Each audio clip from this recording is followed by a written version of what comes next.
Xin chào các bạn đã đến với kênh Cô Ba Bình Dương. Hôm nay mình sẽ giới thiệu đến các bạn một món ăn đặc trưng và quen thuộc trong các bữa ăn gia đình của người miền Bắc. Ba chỉ ôm chuối đậu. Phần chuối xanh bùi thơm, thịt ba chỉ béo ngậy và đậu hũ chiên thấm gia vị. Nhìn thì có vẻ phức tạp nhưng cách nấu lại rất đơn giản và thành phẩm hấp dẫn lắm.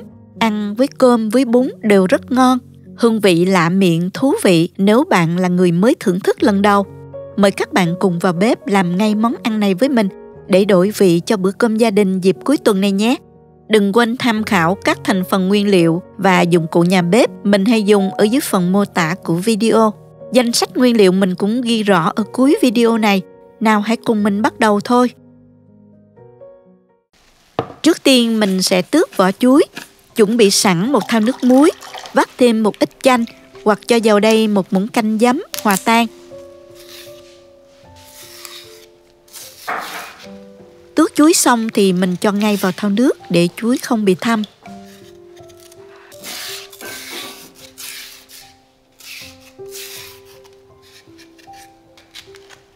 Mình cắt chuối thành những miếng vừa ăn như thế này và ngâm ngay vào thau nước để chuối ra hết mủ.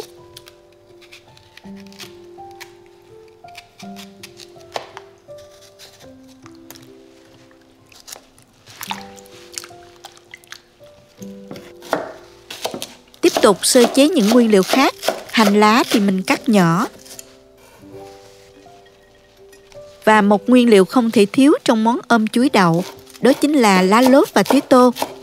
Lá lốt mình dùng khoảng 10 lá to, đem cắt nhỏ như thế này.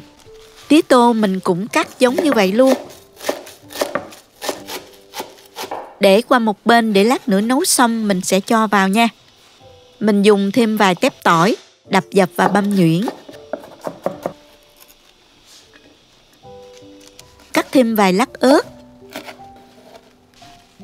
Và chẻ sợi hành lá để lát nữa mình trang trí ha. Đậu hũ ở đây mình dùng loại đậu hũ đã chiên sẵn. Các bạn có thể dùng đậu hũ trắng. Mình cắt nhỏ thành từng miếng vừa ăn và đem đi chiên giòn đều các mặt.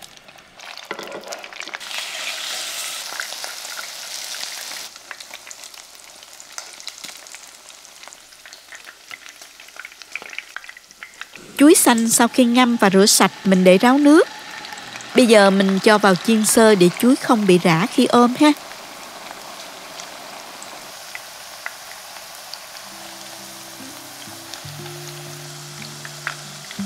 Thịt ba rọi mình cắt nhỏ thành những miếng như thế này.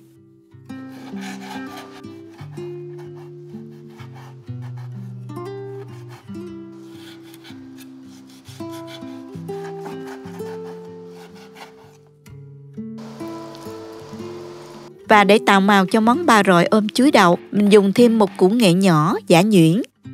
Sau đó hòa tan với một chút nước. Bạn có thể dùng nghệ tươi hoặc là bột nghệ đều được nha. Thịt ba rọi mình sẽ đem đi xào cho thịt ra mỡ và săn lại.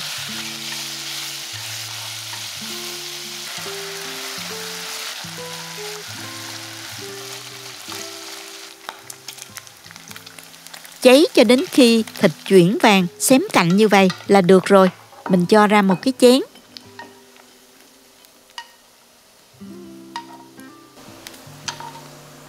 Bây giờ mình chuẩn bị nồi để làm món ba rọi ôm chuối đậu. Cho một chút dầu vào. Đợi cho dầu nóng, mình cho hành tỏi vào phi thơm. Sau đó cho chuối đã chiên sơ vào xào.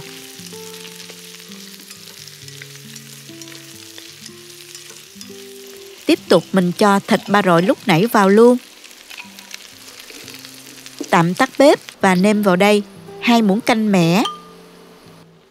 Nêm vào đây 2 muỗng cà phê đường, 2 muỗng cà phê bột nêm, 1 muỗng canh mắm tôm, 150ml nước nghệ. Đảo đều cho chuối và thịt ngấm đều gia vị và mình bật bếp và xào sơ. Mẻ sẽ giúp cho món ba rọi ôm chuối đậu được mềm thơm hơn và có vị chua thanh đặc trưng. Nếu không có mẻ, các bạn có thể thay thế bằng một muỗng canh giấm gạo. Nuôi mẻ cơm rất là dễ. Mình sẽ có clip hướng dẫn cho các bạn trong lần sau ha.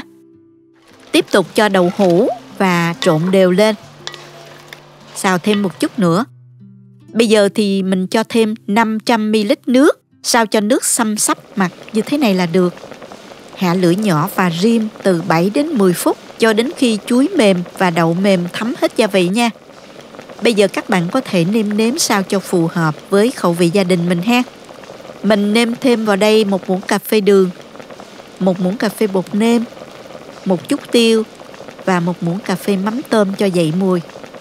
Trước khi tắt bếp thì mình cho hết lá lốt, tía tô và hành lá sắc nhỏ vào. Đảo đều lên một lần nữa rồi mình tắt bếp. Bây giờ thì món ba rọi ôm chuối đậu của mình đã hoàn thành. Mình múc ra tô và thưởng thức thôi.